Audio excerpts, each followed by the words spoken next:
And I'm going to say a few words to sort of set the tone today and define the moment.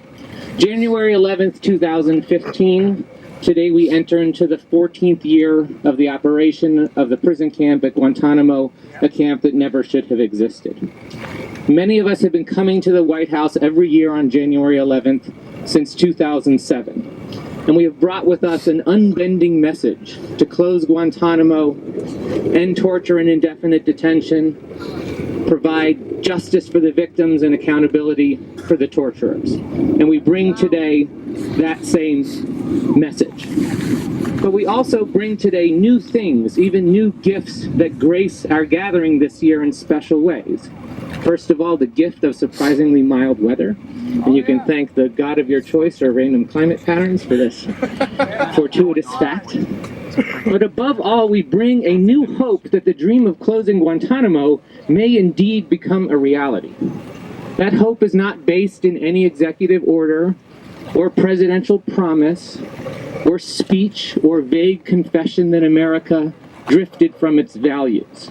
We have learned that all of these things have proven themselves to be of little or no consequence. No, today our hope is based in, at last, concrete action from the administration sitting behind us to set innocent men free.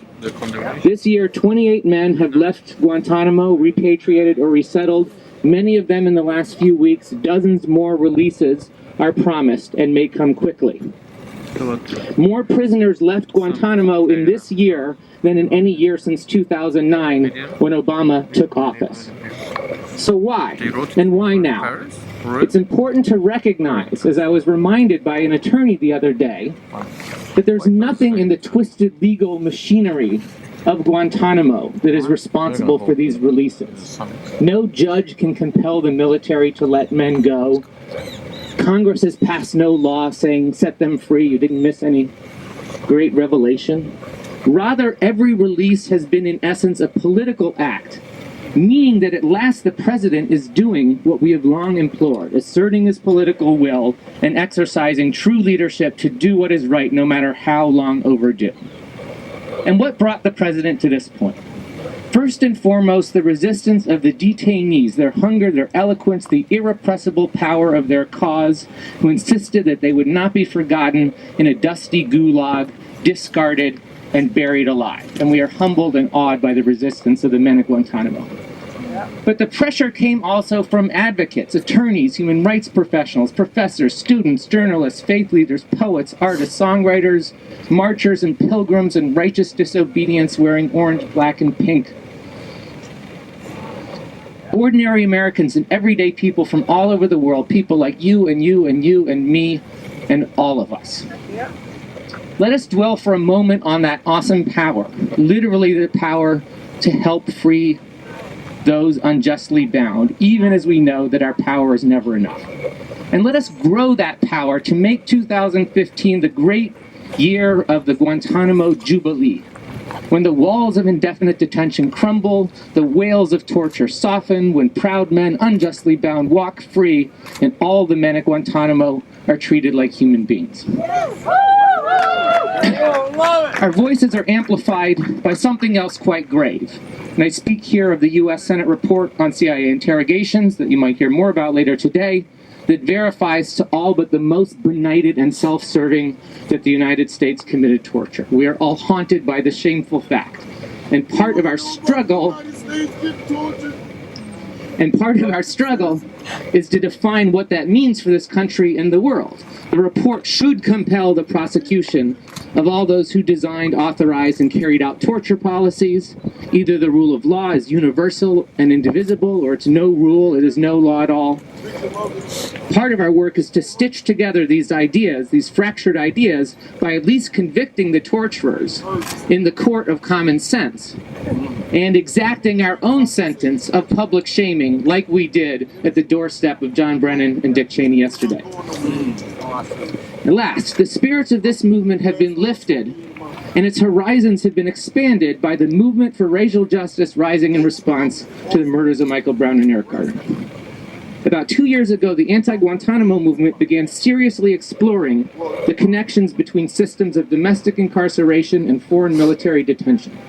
Perhaps most obviously, solitary confinement, which is likened to torture by human rights and medical bodies, is practiced on a massive scale in U.S. prisons.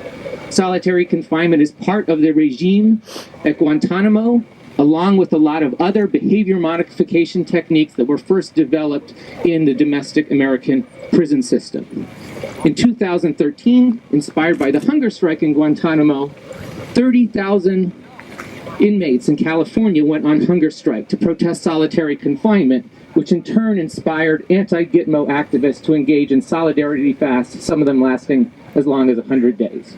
So you have the remarkable phenomenon, not just of solidarity among prison advocates, but global solidarity among prisoners. The Black Lives Matter movement has brought into sharper focus a series of chilling parallels in the operation of state violence and white supremacy domestically and abroad. Just as police officers can kill black men in the United States with impunity, elected officials, the military, and their rogue lawyers can torture with impunity. So many people of color are incarcerated as a consequence of racial profiling. The men at Guantanamo were themselves victims of religious and racial profiling. Here and there, the rule of law is applied unequally, and mass incarceration, police brutality, and Guantanamo are ultimately tolerated by so many Americans based on this toxic assumption that some lives matter more than others. As we make these connections, the problems seem to grow bigger, even impossibly complex. But as we develop new solidarities and learn from each other, we are more powerful and better able to speak out for human rights, equality, freedom, and human dignity with all of the thoughtfulness and majesty these proud ideas deserve. So after today, let's take the spirit and analysis here into the streets to talk not just about Guantanamo, but Pelican Bay and Cook County Jail, not just about indefinite detention, but mass incarceration, not just about waterboarding, but solitary confinement, about how Muslim lives matter, and about how Black lives matter. Thank you.